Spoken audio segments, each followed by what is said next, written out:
আচ্ছা, আর যেটা হচ্ছে একটা লঘুচাপ ছিল, যেটা হচ্ছে গাঙ্গেয় ওয়েস্ট বেঙ্গল এবং তার আশেপাশের এলাকা।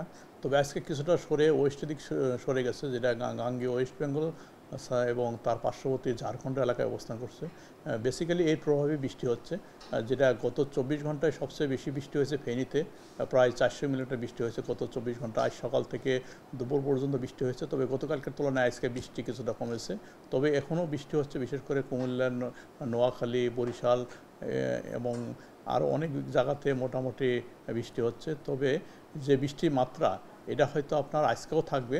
আজকে বিকাল বা সন্ধ্যা নাগাদ এটা অনেকটা কমে যাবে। আশা করি আগামীকাল আজকের যে বৃষ্টির পরিমাণ, এটা অনেকটা আগামীকাল আরও কমে যাবে। কারণ হচ্ছে যে আপনার লঘুচাপটা রয়েছে, এটা গ্র্যাজুয়ালি ওয়েস্টের দিক সরে যাচ্ছে এবং গ্র্যাজুয়ালি আমাদের দিকে অনেকটা ক্লিয়ার হয়ে যাবে আশা করি আগামীকাল থেকে।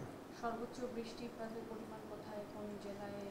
না, এটা আমরা সর্বোচ্চ বৃষ্টির যেহেতু 12টা বাজে, আমরা হয়তো আধা ঘন্টা পেয়ে যাবে। তবে আমরা আজকে দেখা যাচ্ছে যে আজকেও বিশেষ করে আপনার ফেনী, তারপরে কুমিল্লা, তারপরে হচ্ছে চাঁদপুর, এইসব বেল্টে বৃষ্টির পরিমাণ বেশি থাকবে। বরিশাল, এইসব জায়গাতে বৃষ্টি বেশি থাকবে। ফেনীর বন্যা পরিস্থিতিটা কিভাবে দেখছেন বা কি পরিস্থিতি হতে পারে বা হ্যাঁ, এটা হচ্ছে বৃষ্টির ফলে কি হ্যাঁ বন্যা সৃষ্টি হতে পারে? হ্যাঁ, এটা হচ্ছে যেহেতু আপনার গতকাল একটা রেকর্ডেড বৃষ্টি হয়েছে, এটা ব্যাপক বৃষ্টি হয়েছে। যেটা হচ্ছে এর আগে আপনার 420 মিলিমিটার বৃষ্টি হয়েছে, তারপর এটা সর্বোচ্চ বৃষ্টিপাত। এবং গত বছরও আপনারা জানেন বন্যাতে যে বৃষ্টি হয়েছিল, রেকর্ডেড রেইনফল। এটা হয়তো আপনার যে পরিস্থিতি রয়েছে, এটা আশা করা যায় যে বৃষ্টি যেহেতু আজকের পরে ওই রকম বাড়বে না।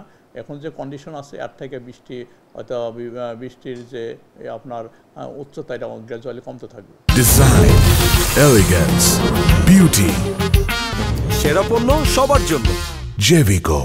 অন্যান্য জেলাগুলোর কথা যে বললেন যে সেখানে মাঝারি থেকে ভারী বৃষ্টিপাত বা বৃষ্টি হওয়ার সম্ভাবনা, সেটার কারণে কি আসলে বন্যার আশঙ্কা বা অন্য কোথাও বন্যার হ্যাঁ, আশঙ্কা এটা করছেন? এখানে একটা সুন্দর কোশ্চেন করেছেন যে এখন বন্যার আশঙ্কা, যেহেতু বৃষ্টিটা আপনার সাউথ বেল্টে বেশি হচ্ছে, বিশেষ করে খুলনা, বরিশাল, তারপর চট্টগ্রাম ডিভিশন এবং ঢাকার কিছু পার্ট। আর যেহেতু আপনার আপার ক্যাচমেন্টে বৃষ্টি নেই, বিশেষ করে আপনার রংপুর, দিনাজপুর, ময়মনসিংহ, সিলেট, এইসব জায়গায় অতি ভারী বর্ষণ হওয়ার সম্ভাবনা নেই।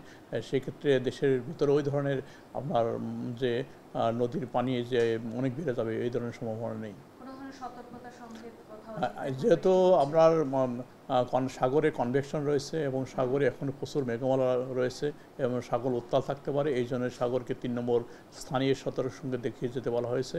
এর সাথে আপনার অতিরিক্ত বর্ষার কারণে অনেক জায়গায় জলাবদ্ধতা হতে পারে এবং পাহাড়ি অঞ্চলে এমন ভূমিধস হতে পারে, এইসব আমরা বলেছি গত কয়েকদিন থেকে।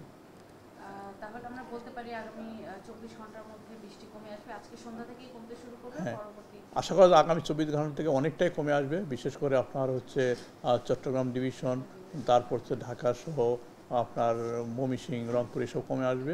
কারণ রংপুরে বৃষ্টি এমনি কম আছে, রংপুর, রাজশাহী। হয়তো আজকে একটু রাজশাহী, খুলনা এবং ঢাকা অনেকটাই বৃষ্টি হবে এবং এর সাথে সাথে চট্টগ্রামও হবে। আশা করি আগামীকাল থেকে অনেকটা কমে যাবে।